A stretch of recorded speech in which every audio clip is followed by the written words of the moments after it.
Hello everyone, स्वागत है आप सबका मेरे चैनल पर। पिछले क्लास में पॉलिटी में हम लोगों ने पढ़ा था भाग 1 यानी संविधान का अनुच्छेदों के बारे में जाना था, आर्टिकल 1, 2, 3, 4। और हम लोगों ने जाना था भाग 1 हमारा संविधान कहता है भारत का संघ और उसके क्षेत्र, यही हम लोगों ने पढ़ा था। आज हम लोग पढ़ने वाले संविधान का भाग 2 जो कि अनुच्छेद 5 से लेकर 11 तक है। ठीक है, आइए इसके बारे में थोड़ा सा चर्चा करते हैं। बोर्ड पर जैसा कि आप लोग देख रहे हैं मैंने ऑलरेडी लिख करके मैं रखा हूँ ताकि आप लोगों को बहुत जल्दी सारी चीजें समझ में आ जाए। ठीक है, लिखने में टाइम कंज्यूम होता है, अभी आप लोग देखिएगा इसको। तो संविधान के भाग 2 के बारे में हम लोग पढ़ने वाले हैं। ठीक है, संविधान का भाग 2 हमारा जो है अनुच्छेद 5 से लेकर 11 तक है। अनुच्छेद 5 से लेकर 11 तक, रिपीट कर रहा हूं मैं इस बात को, अनुच्छेद 5 से लेकर 11 तक। हम लोगों ने जो पिछला बार पढ़ा था अनुच्छेद 1 से लेकर 4 तक भाग 1 था। पिछला क्या था, संघ और उसके क्षेत्र के बारे में बताया गया था। अब जब हमारा क्षेत्र हो गया तो हमें नागरिकता मिलेगा, यानी अगर आप कहीं पर आप जाकर के रहिएगा तो आप वहां पर निवासी हो जाइएगा। तो उसी तरह से किसी एरिया के पहले एरिया के बारे में बता दिया गया। अब आप रहिएगा वहां पर तो नागरिकता आपको मिलना चाहिए, तो हमें नागरिकता मिलेगा। भाग 2 में क्या मिलेगा? नागरिकता, सिटीजनशिप। ठीक है, कहां से लिया गया है, हर एग्जाम में पूछता है ये कहां से लिया गया है। ये संविधान का भाग 2 लिया गया है ब्रिटेन से। कहां से लिया गया है? ब्रिटेन से। भाग 2 नहीं पूछेगा तो पूछेगा नागरिकता संबंधी अधिकार कहां से लिए गए हैं, तो ये पूछेगा आपको ब्रिटेन से। ठीक है, कहां?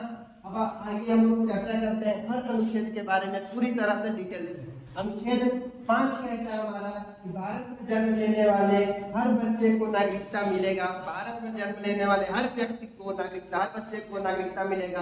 कंडीशन है माता पिता भारत के नागरिक होने चाहिए। माता पिता भारत के नागरिक होने चाहिए, माता या पिता में से कोई एक भारत का नागरिक होना चाहिए। ठीक, और क्या चीज है, अभी तो ऐसे मिल सकता है, देखते हैं आप लोगों को क्या नागरिकता लेने कहीं जाना पड़ता है, क्या पंजीकरण कहीं जाना होता है? नहीं जाना होता है।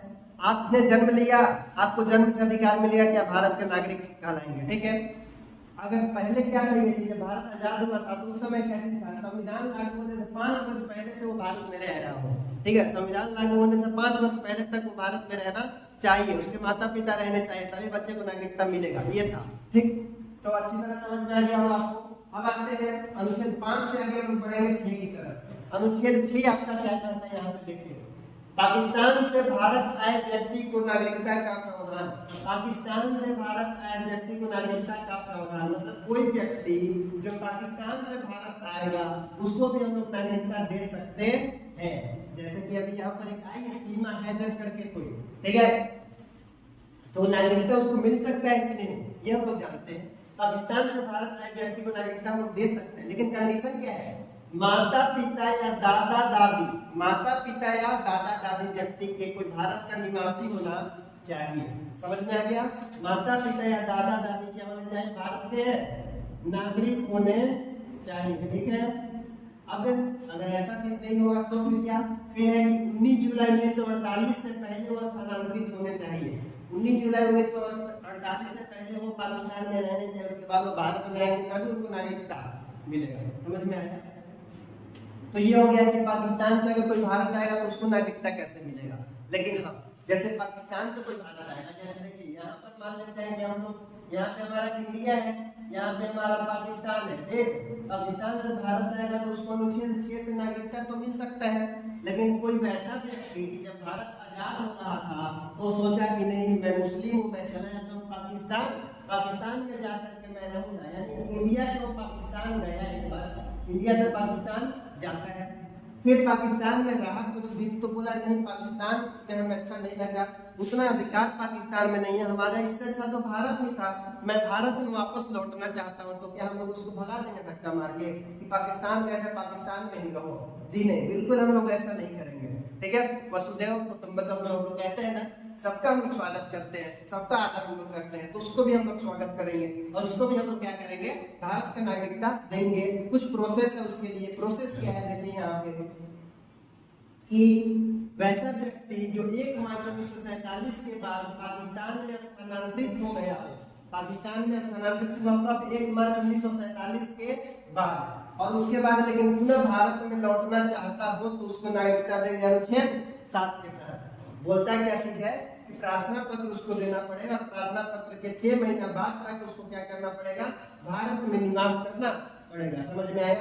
6 महीना बाद तक उसको भारत में निवास करना पड़ेगा। समझ में आ गया? वैसा व्यक्ति जो दिल्ली से पाकिस्तान, मतलब इंडिया से पाकिस्तान या पाकिस्तान से वापस आएगा साथ में, और जो पाकिस्तान में रह रहा था लेकिन अब भारत में आना चाहिए, तो 6। समझ में आया?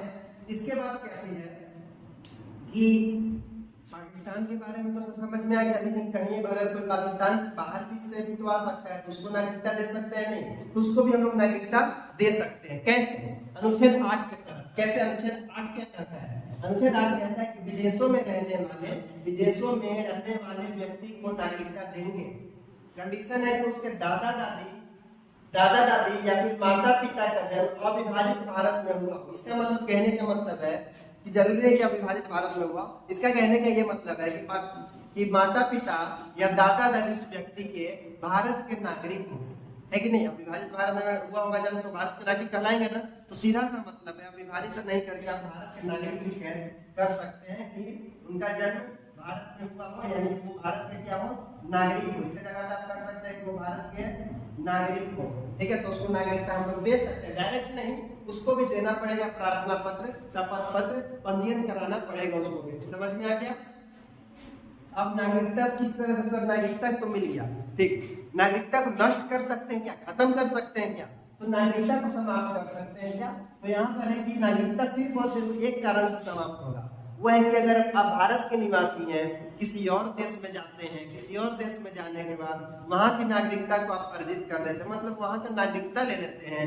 लेट बी अज्यूम दैट मैं यहाँ भारत में रहता हूँ, मैं अमेरिका गया, अमेरिका में रहने लगा, अमेरिका का नागरिकता मैंने ले लिया, तो मैं भारत का नागरिक नहीं कहलाऊंगा, क्योंकि मेरे पास अब अमेरिका का नागरिकता है। समझ में आया?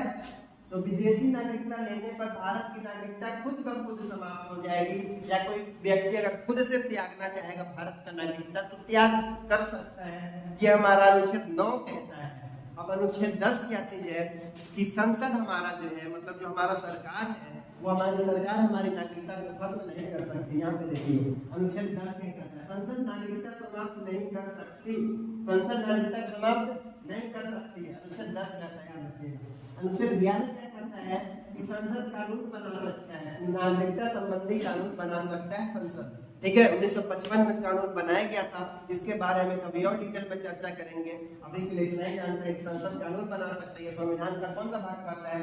भाग 2 का ही अनुच्छेद नंबर 11। यानी नागरिकता से रिलेटेड जितनी भी चीजें हैं वो सब भाग 2 में कही गई है। समझ में आ गया?